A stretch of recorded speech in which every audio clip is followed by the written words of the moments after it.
You're such an asshole. AssholeConsulting.com.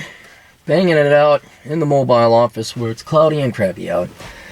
Hello, asshole. Now, do you want to be... you have a very unique name, so let's not identify you. You're East Indian. We'll just call you that. Hello, asshole. I would like a video request done again. I seek your advice, which will dictate the next 10 years of my life. I was born and raised in Canada, and my parents are immigrants coming from Punjab, India.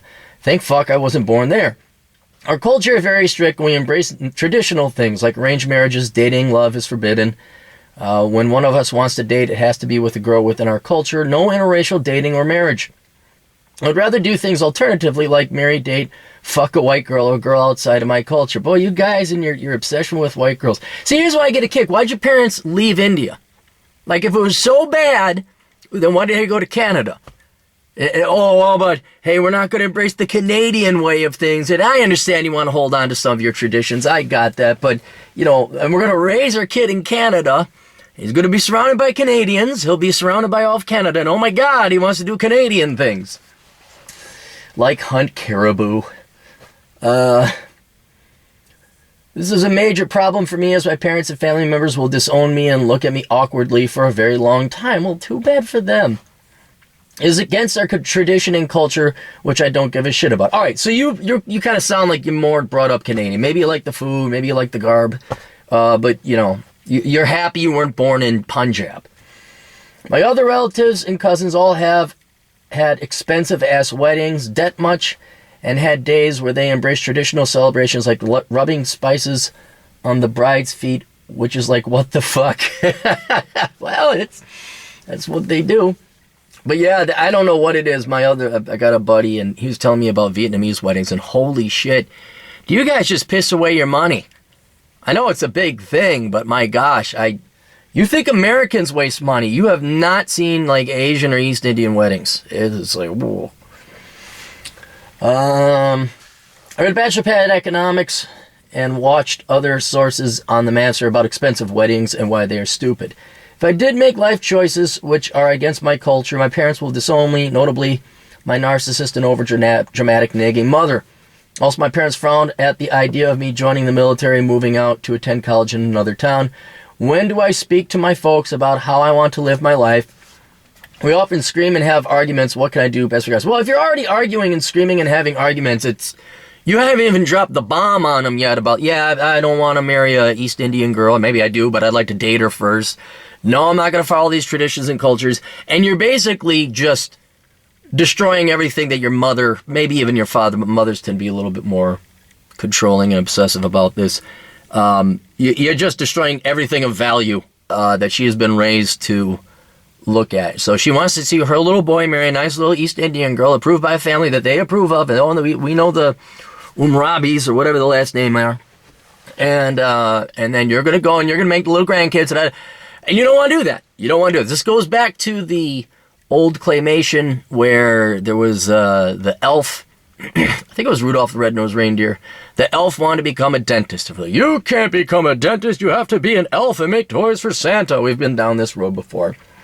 And it's the same thing, dude. It's your life. Now, I asked you, do you live at home with mom and are you financially dependent upon them? And yes, you are. So I can't help you in that regard.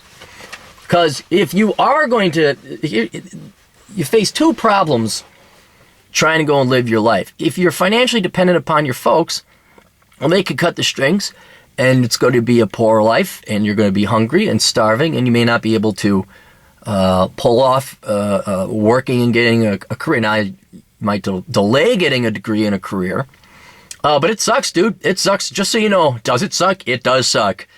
Footing your own bill when you're 18 years old, you're making back then what was $6.90 an hour, about $11.70 today. It sucks, but you're free. You are free. You don't have to go to whatever it is, church. You don't have to do it. You can eat whatever you want. You could go major in whatever you want. You are free to live your life as a Canadian or whatever very hybrid, like, I like some of this stuff, but I prefer the Canadian way on this stuff. You can join the military. You can do whatever you want. But you're going to have to move out of the house. That's it. And until that point in time, there's nothing I can really do. Now, that's the finances. It gets worse when it's the emotional stuff. Because, yeah, if you think they're going to disown you, I believe you, dude. It sounds like they would. And your mother's going to be pissed off. Why? Because your mother loves the culture, probably herself, more than she loves you. That's what I see. If you really loved your child, you wouldn't let him have everything. You don't spoil your child.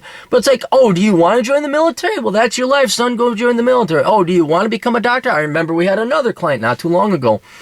Again, Asian culture, Asian parents, guys, you got to look out for them. This guy was Iranian.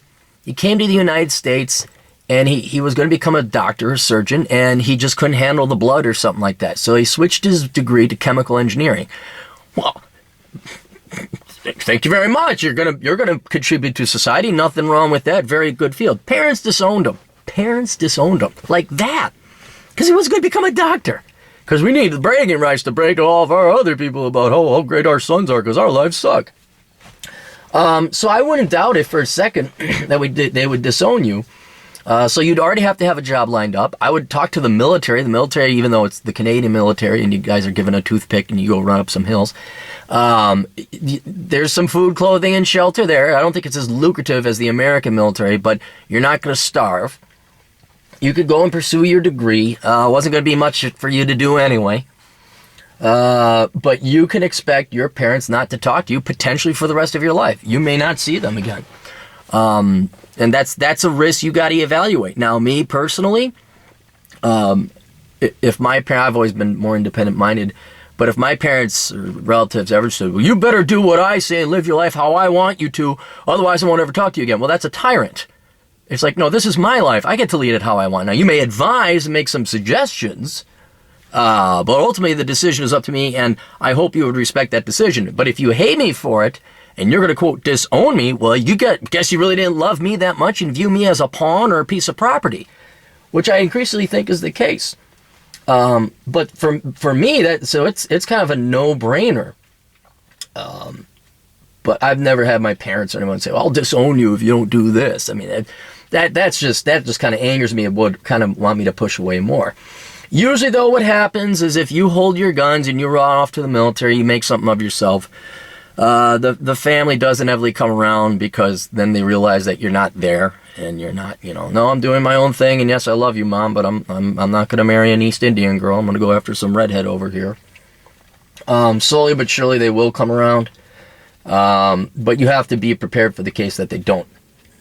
And then here's the key thing, more immediate concern for you, is do you have a job lined up where it's okay if your parents cut you off? Will you be able to eat? Do you have lodging? Don't say, Mom, I'm going to do this. You got to have like a job lined up, and you got to have a buddy's couch to crash on, and then be prepared for the long haul. That's why I'd say do the military, because you get food, clothing, and shelter, and occasionally you get shot at. But otherwise, that's even worse. If you have no job, you get out of it, and then you can't. Now you're really screwed.